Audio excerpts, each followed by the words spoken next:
All right. The only problem I'm looking at is under the health system. Because if you leave it with the privatization, leave it what? Privatized health system like through the HMOs, then you're increasing more privatization and less universal health.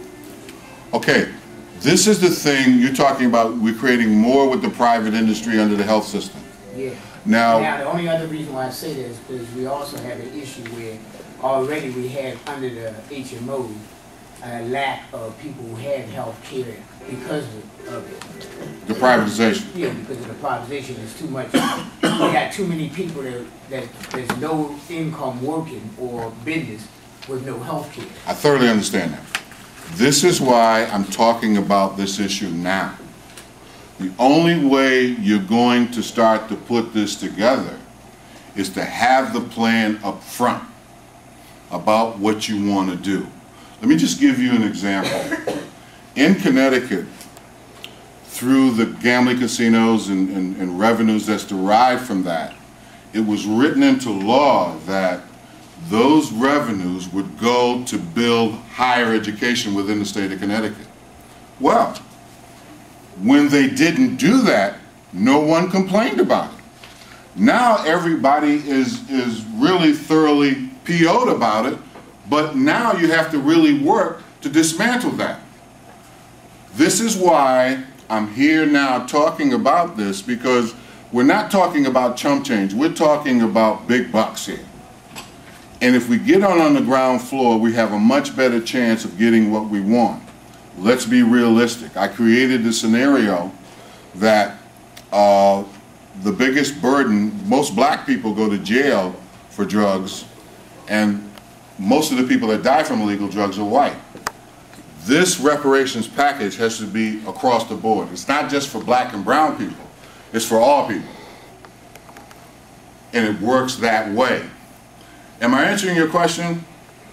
Somewhat, yeah. What am I not touching here?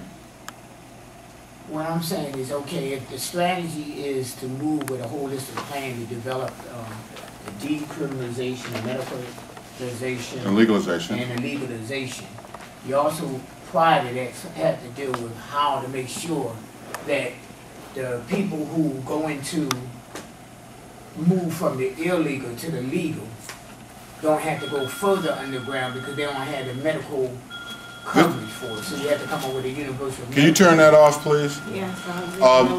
This is why we're talking about this particular plan. I understand what you're saying, and we have to understand that the taxes derived from the sale and distribution of cannabis and hemp, this money pocket goes in for those types of programs.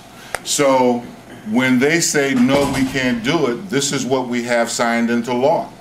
This is the way we have to approach it. I understand what you're saying, but we want to incorporate all of those people, and those people that are on drugs will get first dibs on this. But here's the problem I see if we don't deal with it on universal. Remember when they went into Act 35, they created, well, in Pennsylvania it's Act 35, it went for general purposes of welfare reform.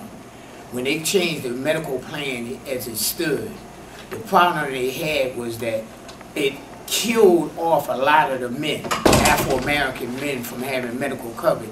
So that what they had to do is go into a dually diagnosed status in order to get medical coverage. Well, that could also turn into that same scenario.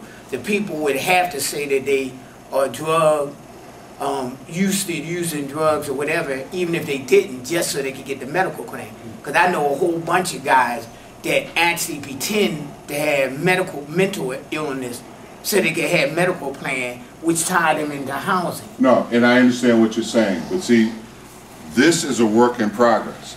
Now, you've highlighted a problematic area. This is the area that you're going to get to work on to stop that. You understand what I'm saying? We've got to start to talk about this in earnest. And this is a work in progress. It's not sealed in concrete about the way I think it should go. Because there's going to be many questions and propositions, especially what you bring up, that we have to deal with. So that's good that you brought that up. And these are the things that we're working with. You were mentioning the advantages and the sectors that would benefit from the legalization of cannabis and hemp, especially hemp.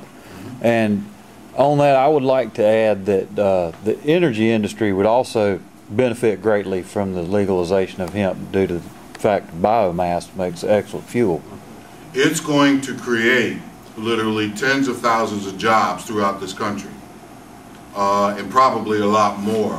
We have the opportunity here to build cottage industries along the way, to put people back to work, to have them earning and building up their self-esteem, because we get a lot of our self-esteem from our work. I mean, this, like I said before, is a work in progress, and all of the ideas, I'm listening to everything, because there are problems I've never heard about.